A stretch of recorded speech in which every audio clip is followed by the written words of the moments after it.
வணக்கம் நண்பர்களே, சென்டாசலாவுக்கு வரவேற்கிறேன். நான் ஆதித்யா. இன்று எனது சக ஊழியர்கள் அனிருத் மற்றும் பராஸ் என்னுடன் சேர்ந்திருக்கிறார்கள். இன்று எங்களுடன் சேர்ந்ததற்கு நன்றி அனிருத் மற்றும் பராஸ். நாம் இன்று பேசப் போகும் தலைப்பு மிகவும் பிரபலமானதும் சென்டிசிட்டி கூட்டாளர்களுடன் அடிக்கடி விவாதிக்கப்படும் ஒன்றும், அதாவது நிதி இலக்கு திட்டமிடல் மற்றும் சொத்து ஒதுக்கீடு.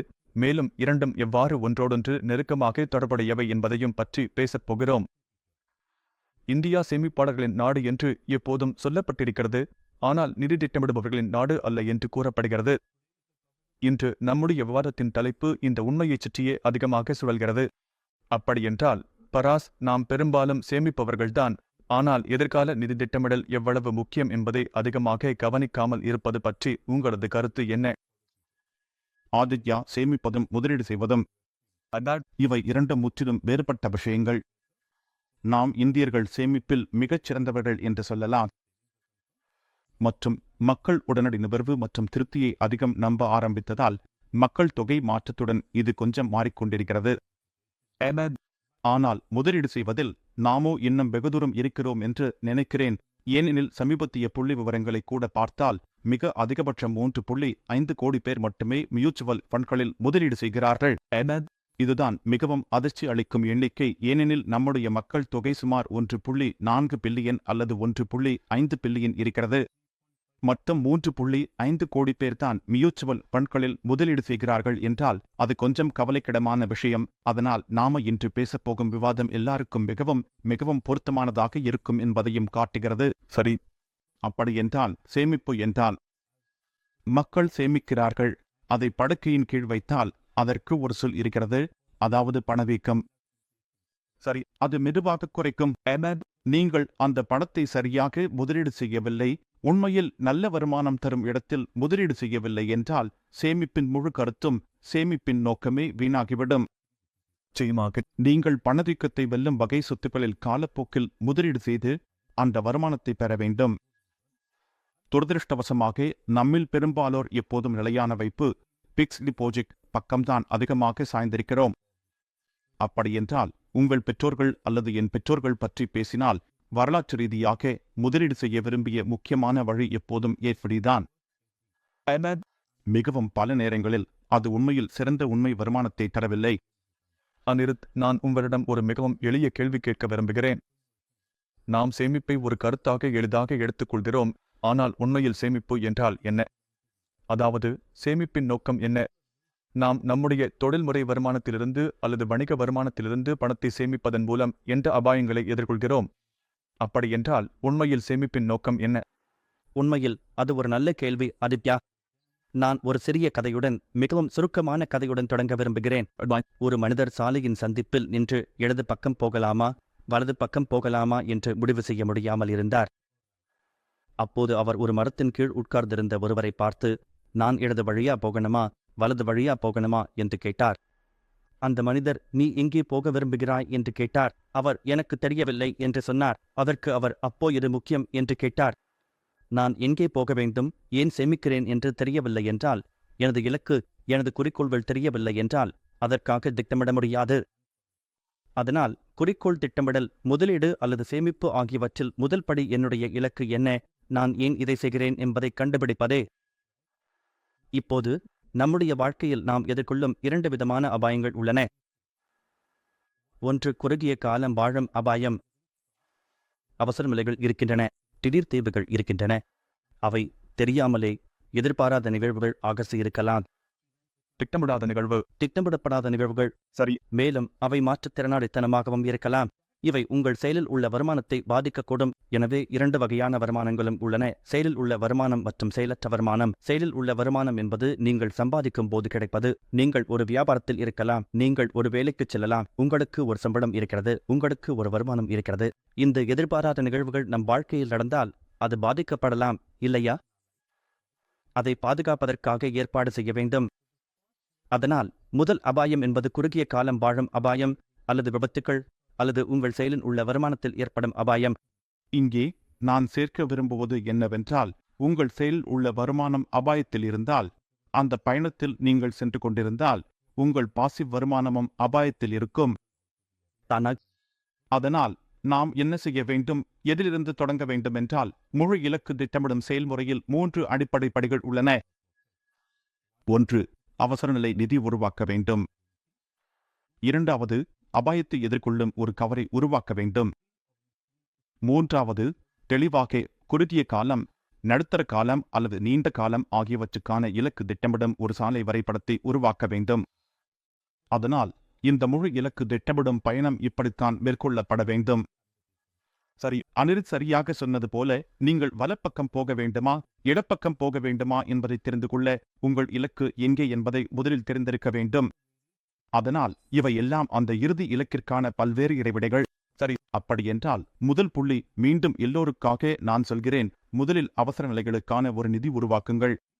சரி, மற்றும் நாமே அதை பெரிதாக கண்டோம் கோவிட் காலத்தில். சரி, ஏனென்றால் அந்த காலத்தில் வேலை இழந்தவர்கள், சம்பளம் குறைக்கப்பட்டவர்கள் அல்லது சம்பளம் வரவில்லை என்ற நிலை இருந்தது. அதைத் தவிர தினசரி வருமானத்தில் வாழ்ந்தவர்கள், பண பரிவர்த்தனையில் இருந்தவர்கள். சரி, கடை உரிமையாளர்கள், கடை வைத்தவர்கள். ஷோரூம் திறக்கவில்லை என்றால், கடை திறக்கவில்லை என்றால் விற்பனை நடக்காது, வருமானமும் வராது. சரி, அதற்காக நீங்கள் ஒரு அவசர நிதி உருவாக்க வேண்டும். இதுதான் ஒன்று. இதுதான் கோவிட் காலத்தில் நாங்கள் அனுபவித்த மிக கடுமையான அனுபவம். ஆனால் அதே நேரத்தில் சில சமயங்களில், உதாரணத்திற்கு யாராவது உடல்நிலை பாதிக்கப்பட்டால் அல்லது அதிகமான பணம் தேவைப்பட்டால், நீங்கள் உங்கள் முதலீடுகளில் இருந்து பணத்தை மீட்டெடுக்க வேண்டிய நிலை ஏற்படும். அந்த முதலீடுகள் ஒரு குறிப்பிட்ட குறிக்கோளுக்காக, அது குறுகிய காலம், நடுத்தர காலம் அல்லது நீண்ட காலம் என்ற வகையில் இருக்கலாம். அப்புறம் நீங்கள் அந்த குறிக்கோள்களில் சமரசம் செய்ய வேண்டிய நிலை வரும். அதாவது, உங்கள் வாழ்க்கை செலவுகளுக்கு போதுமான பாதுகாப்பு இல்லையெனில், அல்லது உங்கள் உடல் நலம் அல்லது பிற தேவைகளுக்காக போதுமான காப்பீடு இல்லையெனில், நீங்கள் மற்ற குறிக்கோள்களுக்கு சேமித்த பணம் எல்லாம் பாதிக்கப்பட வாய்ப்பு உள்ளது.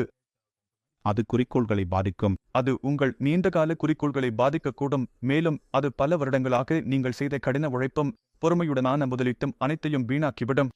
அதனால் எனக்கு பராஸ் மற்றும் அனிருத் இருவரும் விளக்கியதிலிருந்து புரிந்து கொண்டது என்னவென்றால், நிதி குறிக்கோள் திட்டமிடலின் முதல் 2 படிகள் என்பது, உங்கள் வீட்டில் உள்ள செலவுகளுக்காக 6 அல்லது 8 மாதங்களுக்கு அவசர நிதி தொகையை வைத்திருக்க வேண்டும் என்பதே. 8 மாதம். அதுவே சராசரி. நான் எந்த அளவுக்கு வசதியாக இருக்கிறேனோ அந்த நபரின் அபாய சகிப்புத்தன்மையை பொறுத்து அதற்கேற்ப. 2. ஒருவர் தன்னுடைய உயிருக்கும் உடல் நலத்திற்கும் போதுமான காப்பீடு வைத்திருக்க வேண்டும். ஏனெனில் இவை இரண்டும். மேலும் ஒரு முக்கியமான காப்பீடு இருக்கிறது ஆதித்யா, நாம் கவனிக்கவில்லை, ஆனால் மிகவும் குறைந்த செலவில் பெறக்கூடியது. அதுதான் விபத்து காப்பீடு. அதாவது விபத்து காப்பீடு. மாற்றுத்திறனாளி காப்பீடு. சரி, அது செயலில் வருமானத்தை பாதிக்கக்கூடும். வருமானம், செயலில்லாத வருமானம். அதுவும் சரி. அப்படியென்றால் இந்த 2 விஷயங்களும் சரியாக இருக்கின்றன என்று வைத்துக் கொள்வோம். அதற்கான திட்டமிடல் நம்மிடம் இருக்கிறது என்றால், அடுத்ததாக நாம எப்படி பொதுவாக நிதி திட்டமிடல் என்று அழைக்கப்படுவது எப்படி செய்ய வேண்டும்? அப்படியென்றால், ஒரு சிறிய இலக்காக ஒரு விடுமுறை திட்டமிடுவது, இந்த வருடம் முடிவில் அல்லது அடுத்த வருடம் முடிவில், அல்லது ஓய்வு போன்ற நீண்ட கால இலக்கு, அல்லது வீடு வாங்குவது போன்ற இடைநிலை குறிக்கோள் ஆகியவற்றை எப்படி திட்டமிடுவது? இந்த செயல்முறையை நாம எப்படி தொடங்க வேண்டும்? ஆதித்யா, இங்கே ஒரு முக்கியமான கருத்து முக்கிய பங்கு வகிக்கிறது. அதை நாம ஏசிலார் என்று அழைக்கிறோம். பாதுகாப்பு, திரும்பப் பெறும் வசதி மற்றும் வருமானம். ஓ, நான் நினைத்தேன் இது சட்டப்படி திரும்பப் பெறும் விகிதம் பற்றி என்று. ஓ, இப்போதான் அந்த வார்த்தையை நான் கேட்கிறேன். ஆமாம், இது பாதுகாப்பு, திரும்பப் பெறும் வசதி மற்றும் வருமானம்தான், இல்லையா? இவை எல்லாம் ஒன்றோடொன்று இணைந்தே இருக்கும். இவை தனித்தனியாக பிரிக்க முடியாது, இல்லையா? எப்போதும் நாம ஒரு குறிக்கோளை பற்றி பேசும்போது, அது குறுகிய காலம், நடுநிலை காலம் அல்லது நீண்ட காலம் என்றாலும் சரி, இல்லையா?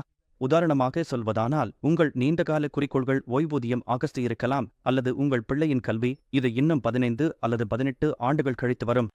குறுகிய கால குறிக்கோள்கள் உடனடி தேவைகள் ஆகஸ்ட் இருக்கலாம். எடுத்துக்காட்டாக, ஒரு வருடம் அல்லது ஒரு அரை வருடம் கழித்து தேவைப்படுவது, அது ஒரு விடுமுறை பயணம் இருக்கலாம் அல்லது ஒரு கார் வாங்குவது இருக்கலாம். நடுநிலை கால குறிக்கோள் என்றால், எடுத்துக்காட்டாக சொல்லப்போனால், நீங்கள் திருமணம் செய்து கொண்டு 5 முதல் 10 ஆண்டுகளில் வீடு வாங்கினால் அது நடுநிலை கால குறிக்கோள். சரி, இதெல்லாம் நம்மில் ஒவ்வொருவருக்கும் வாழ்க்கையில் இருக்கும் பல்வேறு குறிக்கோள்கள்.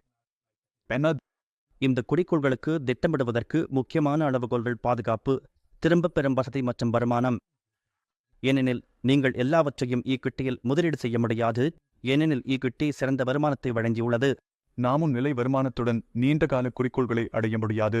மிகவும் சரி, ஏனெனில் பணவீக்கம் அதை மெதுவாக குறைத்துவிடும்.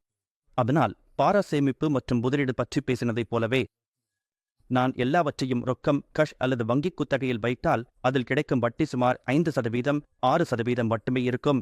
ஆனால் பணவீக்கம் 6% முதல் 7% அல்லது 8% இருக்கும். நம்மை நேரடியாக பாதிக்கும் உண்மையான பணவீக்கம் கூட 10% இருக்கும். உண்மையில் ஆதி மன்னிக்கவும் அனிருத், உங்களிடம் ஒரு விஷயம் சொல்ல விரும்புகிறேன்.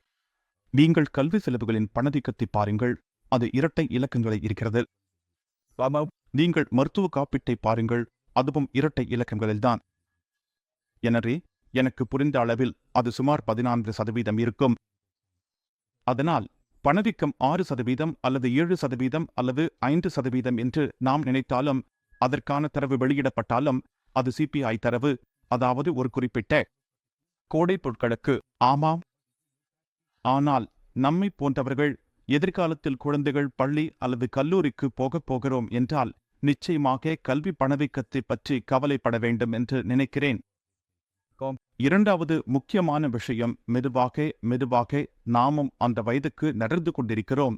அப்போது நமக்கு மருத்துவ பராமரிப்பு தேவைப்படலாம் அல்லது அவசியமாகலாம்.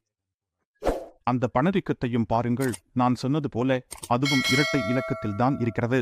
சரி, இதுவே இரண்டு மிக முக்கியமான விஷயங்கள். மீண்டும் கடைசி கட்டத்திற்கு வரும்போது மருத்துவ காப்பீடு அல்லது ஒரு அபாயக் கவர் வைத்திருப்பது மட்டும் போதாது. சரியான அபாயக் கவர் வைத்திருப்பது அது மிகவும் மிகவும் முக்கியம். அதனால் மக்கள் சொல்வார்கள், மன்னிக்கவும் நான் கொஞ்சம் வழிமுறையை மீறுகிறேன், ஆனாலும் மக்கள் சொல்வார்கள், எனக்கு ஒரு மருத்துவ கிளையும் மன்னிக்கவும் மருத்துவ காப்பீடு இருக்கு, எடுத்துக்கொள்ளலாம், 5 லட்சம் ரூபாய்க்கு அது போதும் என்று நம்புகிறேன். இதுதான் அது போதும் என்று நினைக்கிறார்கள். மறுபுறம் காசு சேமிக்க நினைத்து நஷ்டம். ஆமாம், மக்கள் இன்னும் சொல்வார்கள், அச்சா எனக்கு ஒரு மருத்துவ இந்த காப்பீடு என் ஆபீஸிலிருந்து இருக்கு, என் எம்ப்ளாயரிடமிருந்து இருக்கு, அப்படி இருக்க நான் தனியாக என் காப்பீடு எடுக்க வேண்டும். அதனால் இவை எல்லாம் மிகவும் மிகவும் தீங்கு விளைவிக்கும் எண்ணங்கள். நீங்கள் மருத்துவ காப்பீடு எடுக்கும்போது அது சரியான அளவு பாதுகாப்பாக இருக்க வேண்டும். எல்லாரும் அறிவோம், நாமும் புத்திசாலிகள்தான். ஒருவர் ஹாஸ்பிட்டலுக்கு போனால் நிச்சயமாக நம்மால் முடிந்த அளவு சிறந்த பராமரிப்பு கிடைக்கும் ஹாஸ்பிட்டலுக்கு போவோம். அந்த ஹாஸ்பிட்டல்கள் எல்லாம் விலை உயர்ந்தவையே. அதுபோல ஒரு நாளுக்கு பில் லட்சங்களில் போய்விடும். நினைவில் உள்ளது, ஒரு காப்பீட்டு நிறுவனத்தில் கம்மி இன்சூரன்ஸ் லீனேக்கு பிமாடி கேஎல்பி என்ற விளம்பரம் போட்டது. சரி, ஆமாம், அதோடு நான் ரொம்பவும் ஒத்துப்போகிறேன். ஆனா மீண்டும் வந்து விஷயத்துக்கு வருவோம். சரி, மன்னிக்கவும், மீண்டும் அந்த முழு விஷயத்துக்கு வருவோம். நாம பேசிக் கொண்டிருந்த வாதத்துக்கு பாருங்க. ACLR, பாதுகாப்பு, திரும்பப் பெறும் வசதி மற்றும் வருமானம், இவை 3 பரப்பளவு அளவுகோல்கள். இது குறுகிய கால இலக்கு, நடுத்தர கால இலக்கு அல்லது நீண்ட கால இலக்குக்காக எங்கு முதலீடு செய்ய வேண்டும் என்பதை தீர்மானிக்கும். அதனால் நான் சொல்வேன், நீங்கள் ஒரு குறுகிய கால இலக்குக்காக திட்டமிடுகிறீர்கள் என்றால் மிக முக்கியமான காரணி எது? அது திரும்பப் பெறும் வசதி, அதற்கு பிறகு பாதுகாப்பு. சரி, உதாரணத்திற்கு, ஒரு வருடத்திற்கு பிறகு உங்களுக்கு சில நிதிகள் தேவைப்படும் என்றால் அந்த திரும்பப் பெறும் வசதி என்பது ஒரு வருடத்துக்கு மேல் காத்திருக்க வேண்டிய முதலீடுகளில் நீங்கள் பணம் போட முடியாது என்பதை குறிக்கிறது. இரண்டாவது, பாதுகாப்பு, ஏனெனில் இது மிகவும் குறுகிய காலம். அதனால் அந்த சொத்து வகை மிகவும் அதிகமாக ஏற்ற இறக்கமாக இருக்கக்கூடாது. அதனால் வருமானம் என்பது கடைசி அளவுகோலாக இருக்க வேண்டும். உதாரணத்திற்கு, நான் ஒரு வருடத்தில் 20% வருமானம் வேண்டும் என்றால், ஓஹோ, ஆமாம், அப்படியென்றால் இவை எல்லாம் சாத்தியமில்லை. சரி, அப்புறம் நீங்கள் ஒன்றில் சமரசம் செய்ய வேண்டியிருக்கும். திரும்பப் பெறும் வசதி அல்லது பாதுகாப்பு விஷயங்கள் தொடர்பு இருக்க வேண்டும் ஒவ்வொன்றிலும். அனிருத், நான் உங்களிடம் ஒரு விஷயம் கேட்க விரும்புகிறேன். மன்னிக்கவும், உங்களை இடையில் நிறுத்திவிட்டேன். அப்படி என்றால் நாமும் அடிக்கடி பராஸ் இதை முன்பே சொன்னார், நாம் ஒரு காலகட்டத்தில் செயலில் இருந்து வருமானம் சம்பாதிக்கிறோம், பிறகு நாமும் ஓய்வு பெறுகிறோம் அல்லது நம்முடைய வியாபாரம் வேறு தொழில்களை விட்டுவிடுகிறோம், அப்புறம் நாமும் பாசிவ் இன்கம் என்று சொல்லப்படுகிற வருமானத்தில் நம்பிக்கையுடன் இருக்கிறோம். அதாவது காலப்பகுதியில் சேமிப்பது. நம்முடைய செயலில் இருந்த வேலை காலங்களில் ஓய்வுக்காகவோ வேறு ஏதாவது தேவைகளுக்காகவோ பொழுதுபோக்குக்காகவோ அல்லது பொதுவாகவே ஒரு சந்தோஷமான ஓய்வூதிய வாழ்க்கையை நடத்துவதற்காக சேமித்து வைத்திருப்பது. அது மட்டுமல்ல, எனக்கு அடிக்கடி ஆசைட் அலோகேஷன் என்ற கருத்தை பற்றி கேள்விப்பட்டிருக்கிறேன், இல்லையா? அதனால் இந்த 2 விஷயங்கள் எப்படி ஒன்றோடொன்று தொடர்புடையது என்பதை புரிந்து கொள்ள விரும்புகிறேன். அப்படியென்றால் ஏனென்றால் நாமும் செயலில் இருந்து சம்பாதிக்கும் போது கொஞ்சம் பணத்தை பக்கத்தில் வைக்கிறோம். அதை முதலீடு செய்ய வேண்டியதுதானே? அது அந்த பணம் தெரியுமா, ஒரு வகையில் வெஸ்டின் காலம் முடிவில் அல்லது செயற்கை காலம் முடிவில் பாசிவ் வருமானமாக மாற வேண்டும். அது ஆனால் அந்த பணத்தை முதலீடு செய்யும் போது அது என் ரிஸ்க் ப்ரொஃபைல் போன்றவற்றை அடிப்படையாக வைத்து ஒரு முழுமையான செயல்முறையை கடந்து செல்ல வேண்டுமா, அல்லது இதை எப்படி ஒருவன் செய்ய வேண்டும்? சரி ஆதித்யா, மீண்டும் தெரியுமா? கோல் திட்டமிடல், சொத்து ஒதுக்கீடு மற்றும் போர்ட்போலியோ மதிப்பாய்வு, தயாரிப்பு தேர்வு, இவை அனைத்தும் ஒன்றோடொன்று இணைந்தவை. நீங்கள் உண்மையில் ஒன்றை மற்றொன்றிலிருந்து பிரிக்க முடியாது. நீங்கள் உங்கள் இலக்குகளை அடையாளம் கண்டுபிடித்த பிறகு, இப்போது நாம் நீண்ட காலம் வாழும் அபாயத்தைப் பற்றி பேசுகிறோம், இல்லையா? உங்கள் செயலில் வருமானம் இருக்கும் இடம், எடுத்துக்காட்டாக 50, 55, 60, 65 வயதில் நீங்கள் எந்த தொழிலோ அல்லது வேலையிலோ இருக்கிறீர்களோ அதை பொறுத்து, இல்லையா? அதற்குப் பிறகு நீங்கள் இதுவரை சேமித்ததை மட்டுமே நம்பியிருக்க வேண்டிய நிலை வரும். இப்போது முதல் இலக்கு என்னவென்றால், நீங்கள் உங்கள் சேமிப்பு எப்படி அதிகரிப்பீர்கள், சரியில்லையா? உங்கள் வருமானம் நிர்ணயிக்கப்பட்டது, அது உங்கள் செயல்திறனை பொறுத்து ஒரு குறிப்பிட்ட அளவுக்கு மட்டுமே வளர முடியும். போனஸ், ஊக்கத்தொகை, உங்கள் சம்பளமோ அல்லது வியாபாரமோ என்றால், இல்லையா? இதெல்லாம் கடவுளின் அருளும் மேலாளரின் ஆசீர்வாதம். அப்படித்தான். இப்போது நாம் பேசுவது செல்வம் சேர்த்தல் பற்றி, சரியா? செல்வம் சேர்த்தல், ஏனென்றால் அதுதான் செல்வம் பாதுகாப்பு நிலையை வரையறுக்கும். எனவே நாம் செல்வம் சேர்த்தல் கட்டத்தில் இருக்கும்போது கால வரம்பு நீளமாக இருக்கும். அதனால் என் திரும்பப் பெறும் தேவையும் குறைவாக இருக்கும், இல்லையா? என் பாதுகாப்பான 80 தேவையும் குறைவாக இருக்கும், ஏனென்றால் என் இலக்கு 20 வருடம் 30 வருடம் முன்னதாக இருக்கிறது. மிக முக்கியமான அளவுகோல் என்னவென்றால் வருமானம். அதனால் நான் சேர்த்தல் கட்டத்தில் இருக்கும்போது அடுத்த 20-30 ஆண்டுகளுக்கான என் வருமானத்தை அதிகபட்சமாக்குவதே என் இலக்கு. சரி. அதனால் என் சொத்து ஒதுக்கீடு அந்த அளவுகோலை பொறுத்து தீர்மானிக்கப்படும், இல்லையா? அதைச் சொன்ன பிறகு எல்லாவற்றையும் ஆபத்தான பங்குகளில் போட முடியாது, ஏனென்றால் அது என் ஆபத்து சகிப்புத்தன்மையையும் பொறுத்தது. என் இலக்கு அடுத்த 20 முதல் 30 வரை ஆண்டுகளில் அதிக வருமானம் பெறுவதாக இருந்தாலும், சந்தை ஏற்ற இறக்கங்களால் வரும் அதிர்வுகளை தாங்கும் திறன் எனக்கு இல்லை என்றால், என் போர்ட்போலியோவும் சொத்து ஒதுக்கீடும் அதற்கேற்ப மாற்ற வேண்டும். அப்படியென்றால் ஆபத்து என்பது அடிப்படையில் ஒவ்வொருவருக்கும் தனிப்பட்டது. நீங்கள் மிகவும் ஆபத்தானதாக நினைப்பதை நான் மிகவும் பாதுகாப்பானதாக நினைக்கலாம். அதேபோல் ஈக்விட்டி சொத்து வகையிலும் நாம் அனைவரும் அறிவோம், பல்வேறு வகையான மூலதன அளவுகள் உள்ளன. அவை தங்களுக்கேற்ற நன்மை குறைபாடுகளுடன் வருகின்றன. எனவே பெரிய தொப்பிகள், நடுத்தொப்பிகள், சிறிய தொப்பிகள், மைக்ரோ தொப்பிகள். இப்போது நமக்கு மிகவும் புதுமையான வகைகளும் இருக்கின்றன. அதனால் இந்த மூலதன அளவுகள் மற்றும் டீம்கள், துறைகள் ஆகியவற்றைச் சுற்றி பல்வேறு தயாரிப்புகளை நாங்கள் தொகுத்துள்ளோம். அப்படியென்றால் நீங்கள் எங்கு அல்லது எந்த வகையில் முதலீடு செய்ய வேண்டும்? ஒரு பாதுகாப்பான முதலீட்டாளர் ஸ்மால் கேப் அல்லது மைக்ரோ கேப்பில் குறைவாக ஒதுக்கலாம். மேலும் தீமாடிக்கு பண்கள் அல்லது துறையில் பண்களில் குறைவாக முதலீடு செய்யலாம். ஆனால் ஒரு ஆக்கிரமிப்பு முதலீட்டாளர் அதிகமாக திட்டமிடலாம். இந்த மாதிரியான சொத்து வகைகளில்.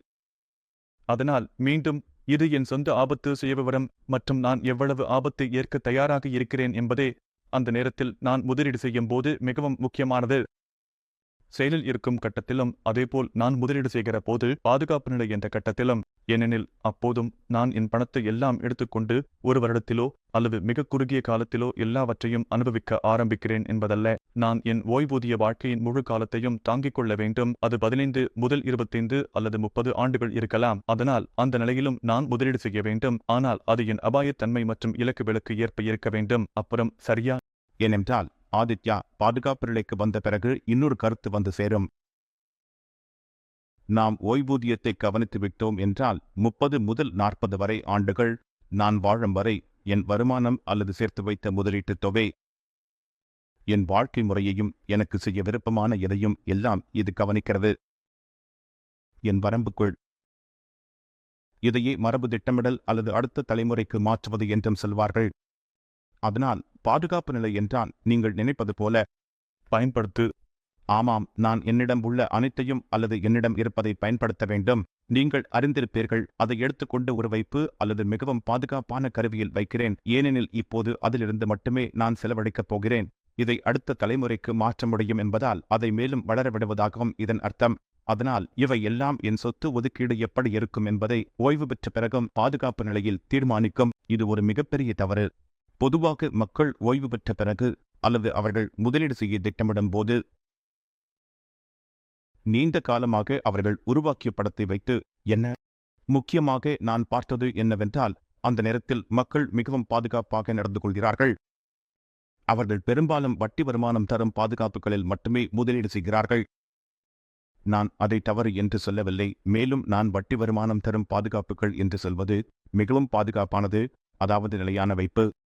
மீண்டும் நிலையான வைப்பு பற்றிய நல்லது அல்லது கெட்டது என்னவென்றால், ஆமாம், அவை பாதுகாப்பானவை. ஆனால் நீங்கள் கவனித்தால் அவை வட்டி விகித அபாயம் எனப்படும் ஒன்றுக்கும் உட்பட்டவை.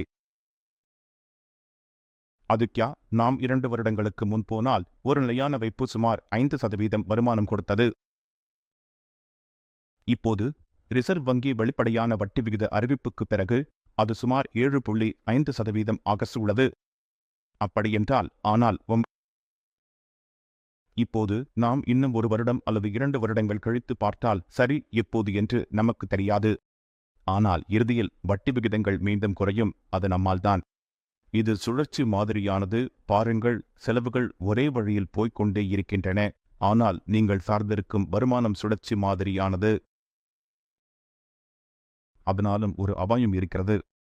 அதனால் வட்டி வருமானம் தரும் பத்திரங்களில் கூட நீங்கள் பல்வேறு வாய்ப்புகளை பார்க்க வேண்டும். இவை உங்களுக்கு கொஞ்சம் அதிகமான வருமானத்தை தரும். அதனால் இங்கேயும் ஒரு வகைப்படுத்தல் இருக்க வேண்டும். கடன் பத்திரங்கள் அல்லது நிலையான வருமான முதலீடுகளிலும் ஒரு பகுதி நிலையான வைப்பு கணக்குகளுக்கு போகலாம். நாம் எல்லோரும் அறிந்த பாண்டுகள் என்ற ஒன்று உள்ளது. இது உங்கள் போர்ட்போலியோவில் நீண்டகால வட்டி விகித அபாயத்தை நீக்குகிறது, குறிப்பாக ஓய்வு பெற்றவர்களுக்கு. பொதுவாக பாண்டுகள் 9 அல்லது 10 ஆண்டுகள் காலத்திற்கு இருக்கும். நீங்கள் அதில் முதலீடு செய்தால் முழு வட்டி விகித அபாயமும், அதாவது நிலைமாறும் தன்மை அல்லாமல் மறுமுதலீட்டு அபாயம் குறைந்துவிடும். உண்மையில் நமக்கு செல்வம் உருவாக்கும் காலத்திலும் அல்லது செல்வம் சேர்க்கும் கட்டத்திலும் ஒரே நீண்டகால முதலீட்டு கருவி போர்ட்போலியோவில் இருக்க வேண்டியது ஈவிட்டி மட்டுமே என்று பலரும் புரிந்து கொடுக்கப்படுகிறார்கள். இது என் தனிப்பட்ட கருத்து. அந்த கட்டத்திலும் நான் முழுமையாக உண்மையை ஏற்க தயாராகவும் திறனாகவும் இருந்தாலும் கூட, என் வாழ்க்கை தொடக்க ஆண்டுகளில் மிகவும் குறைவாக இருந்தாலும் கூட ஒரு நிலையான வருமானம் என்று கூறியிருக்க வேண்டும்.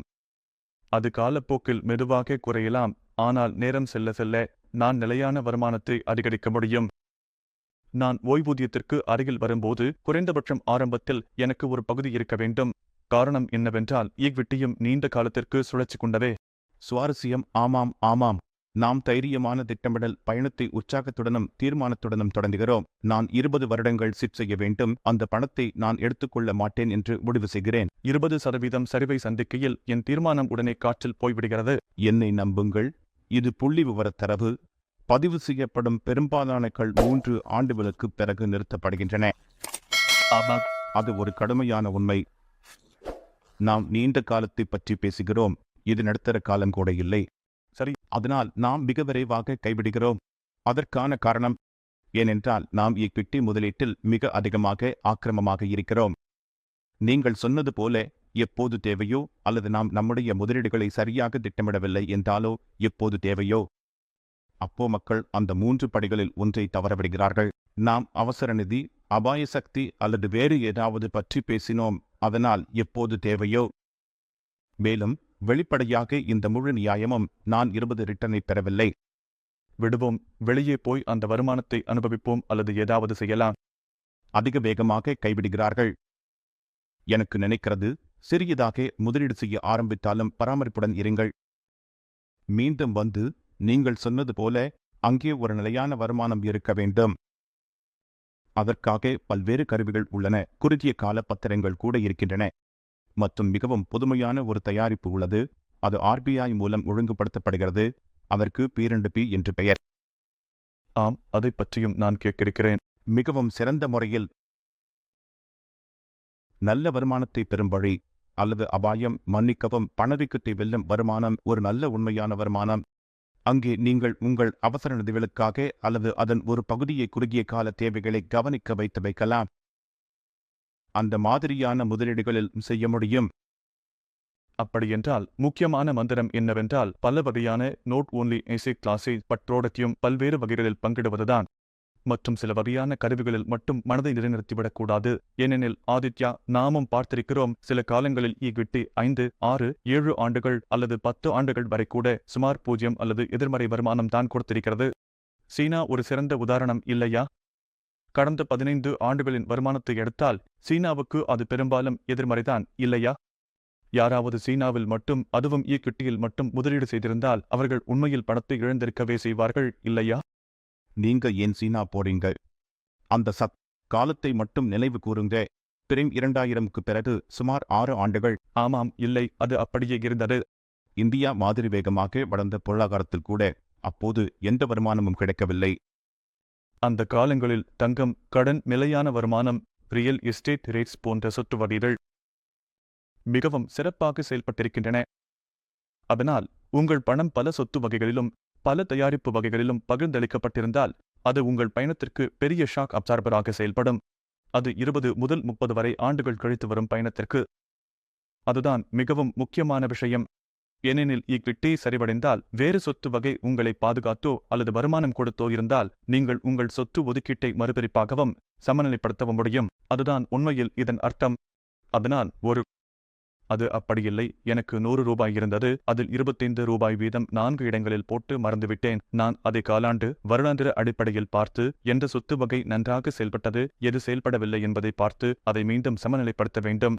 அந்த இடத்தில்தான் உங்கள் நிதி ஆலோசகர்கள் அல்லது திட்டமிடுபவர்கள் அல்லது விநியோகஸ்தர்கள் வந்து சேர்கிறார்கள். அப்படியென்றால் நிதி ஆலோசகர்கள் மற்றும் திட்டமிடுபவர்கள் பற்றி பேசும்போது நான் பணியாற்றும் விநியோகஸ்தர்.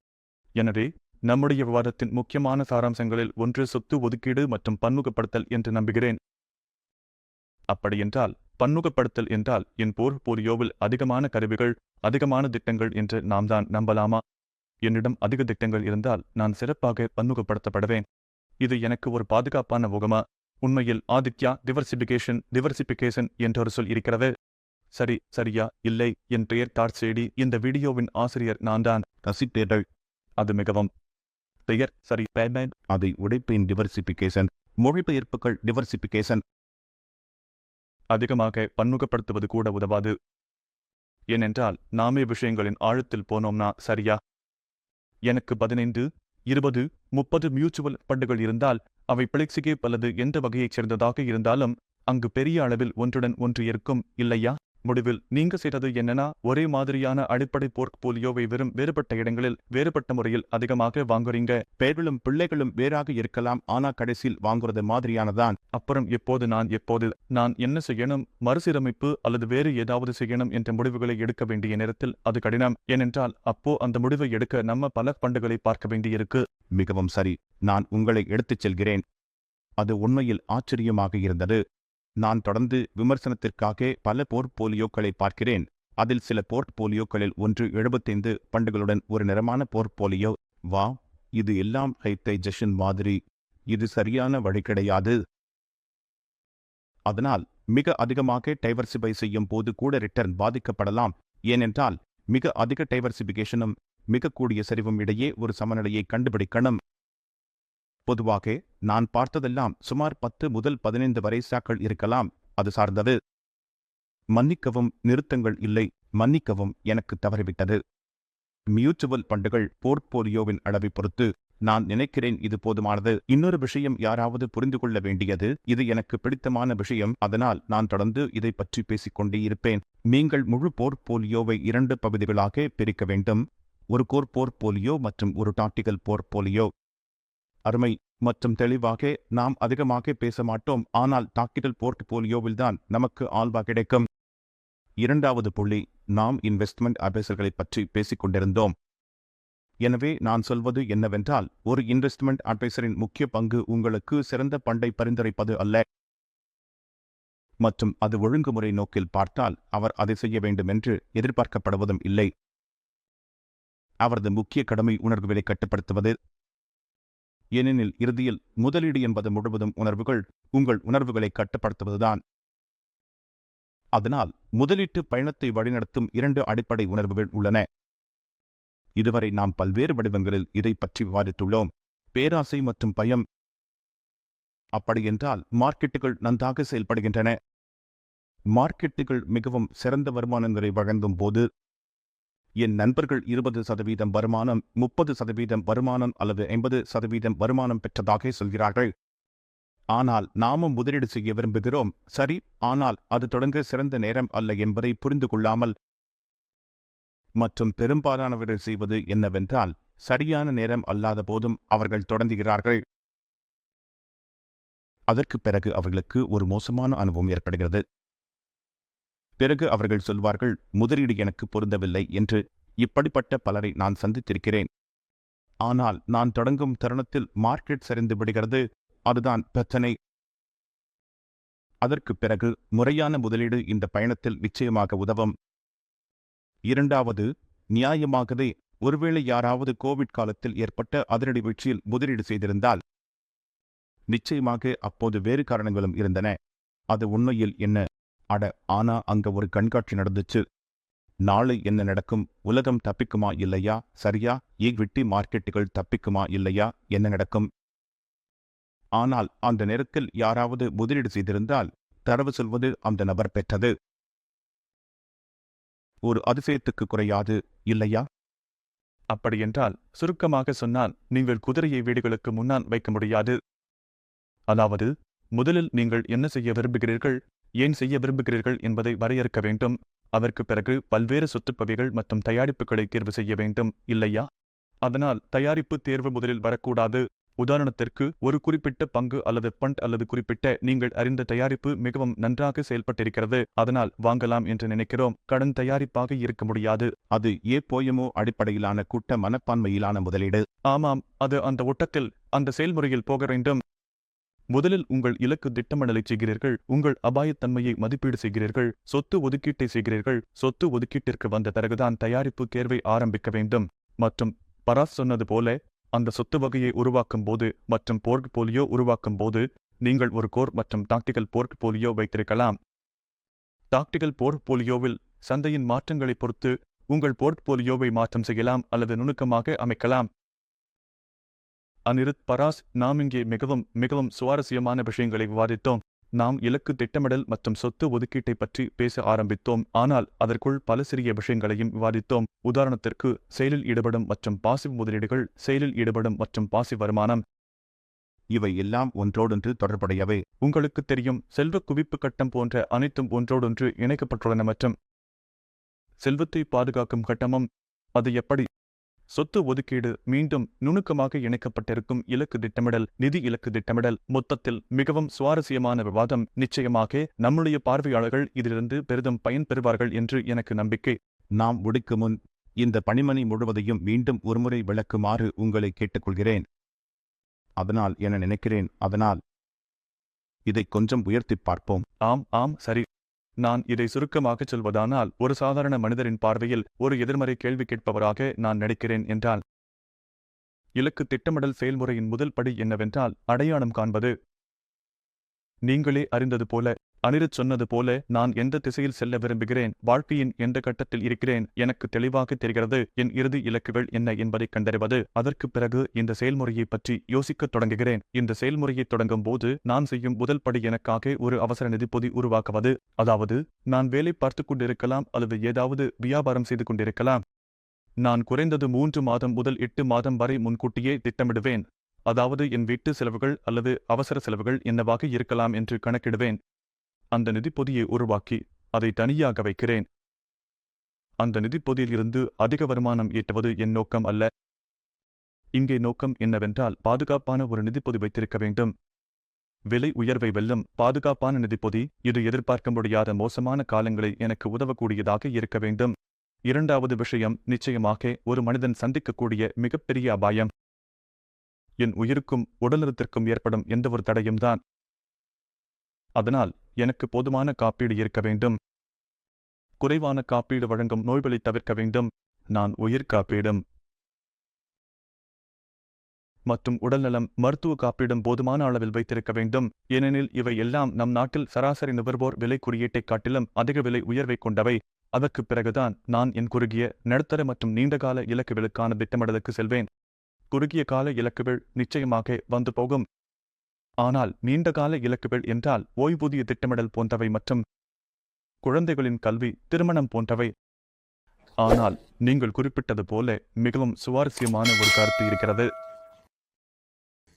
நாம் பெரும்பாலும் நினைப்பது என்னவென்றால், ஒரே அபாயம் என்றால் குறுகிய கால வாழ்நாள் அபாயம்தான், அதை உயிர் அல்லது மருத்துவ காப்பீடு மூலமாக பாதுகாக்க முடியும் என்று. ஆனால் அதைவிட பெரிய அபாயம் மேலும் மருத்துவ தொழில்நுட்ப முன்னேற்றங்களால் வயது அதிகரிப்பது என்பது. வாழ்நாள் எதிர்பார்ப்பு நம்முடைய நாட்டிலும் தொடர்ந்து அதிகரித்துக் கொண்டே இருக்கும், மிகவும் மறைந்திருக்கும். ஒருவர் எதிர்பார்த்ததை விட அதிக நாட்கள் வாழும் அபாயம் உருவாகி வருகிறது. அந்த நேரத்தில் பணம் முடிந்து போகும் அபாயமும், என் பாரம்பரிய இந்திய ஓய்வூதிய திட்டமான என் குழந்தைகள் என்கிற ஆதரவும் இல்லாமல் போகும் நிலை வரும் இல்லையா? அந்த சூழ்நிலையில் எனக்கு பணம் எதுவும் இருக்காது. அதோடு அங்கு நான் ஃபெயிலில் வருமானம் ஈட்டவும் முடியாது. அதனால் செல்வம் சேர்க்கும் கட்டம் மட்டும் அல்லாமல் செல்வத்தை பாதுகாப்பது இன்னும் முக்கியமானதாகிறது. அந்த நேரத்தில் என்னுடைய முதலீட்டு யோசனை என்ன இருக்க வேண்டும்? என் போர்ட்போலியோ எப்படி வருமானம் உருவாக்கும்? அது எனக்கு பிடித்த வாழ்க்கை முறையை ஆதரிக்க போதுமானதாக இருக்குமா இல்லையா? அந்த நேரத்தில் சொத்து ஒதுக்கீடு என்ற கருத்தும் மீண்டும் முக்கியத்துவம் தருகிறது. இதுதான் எல்லாமும் எப்படி இணைக்கப்படுகிறது என்பதற்கான விளக்கம். முடிவில் நம்முடைய தற்போதைய தலைமுறைக்கு மிகப்பெரிய அபாயம் ஒன்று உள்ளது. அவர்கள் ஒரு உண்மையை மறந்துவிட்டார்கள். அதாவது அவர்கள் இப்போது சம்பாதிப்பது, அது அவர்களின் எதிர்கால வருமானமும் இப்போது கிடைக்கிறது என்பதே. நான் சொல்ல வருவது, நம்மிடம் இருக்கும் வேலைகள் அவை ஓய்வூதியத்துடன் கூடிய வேலைகள் அல்ல. அனில், அது நம்முடைய பெற்றோர்களுக்கு இருந்த ஒரு பெரிய நன்மை இல்லையா? அதனால் நாம் இப்போது பெரும் வருமானத்தில் ஒரு பெரிய பகுதியை சேமித்து அதை நம்முடைய நீண்டகால இலக்குகளுக்காக மாற்ற வேண்டும். நல்ல சேமிப்பு பழக்கத்தை வளர்ப்பது மிகவும் முக்கியமான விஷயம். ஆமாம், நாமும் ஒரு தொழில்நுட்ப மாற்றத்தையும் பொருளாதாரத்தில் ஒரு மொத்த மாற்றத்தையும் பார்க்கிறோம். அதாவது சேமிப்பை மையமாக கொண்ட பொருளாதாரத்திலிருந்து நான் என் சேமிப்புகளை அதிகரிக்க முயற்சிக்கிறேன். ஒரு நல்ல ஆரோக்கியமான சேமிப்பு பழக்கத்தை வளர்ப்பது எப்போதும் பயனுள்ளதாகவும் மிகவும் அவசியமாகவும் இருக்கிறது. அது ரொம்பவே முக்கியம். அதனால்தான் நான் சொன்ன மாதிரி நிறைய நிறுத்தப்படவில்லை. ஏனென்றால் மக்கள் அந்த இறுதி விஷயத்தின் முக்கியத்துவத்தை புரிந்து கொள்ளவில்லை. அதாவது ஓய்வூதியம் மற்றும் நாம் முன்பே பேசின அபாயம். அனுராக், நன்றி உங்களுக்காக இந்த விவாதத்திற்கு வந்ததற்கு. இது மிகவும் பயனுள்ள அனுபவமாக இருந்தது. மேலும் என் பார்வையாளர்களுக்கு மிகவும் பொறுமையாக இருந்ததற்கு நன்றி. இது உங்களுக்கு நிறைய உதவும் என்று நம்புகிறேன். உங்கள் வாடிக்கையாளர்கள் மற்றும் கிளையன்களுடன் தொடர்பு கொண்டு அவர்களுக்கு மிகவும் பயனுள்ள நிதி திட்டமிடல் மற்றும் சொத்து ஒதுக்கீட்டை செய்யவும் செயல்படுத்தவும் இது உதவும் என்று நம்புகிறேன். எல்லாருக்கும் நன்றி. இந்த வீடியோ உங்களுக்கு பயனுள்ளதாக இருந்தால் தயவு செய்து எங்களுக்கு ஒரு லைக் கொடுங்கள். கிறிஸ்யா, தயவு செய்து எங்களுக்கு ஒரு லைக் கொடுங்கள். நன்றி.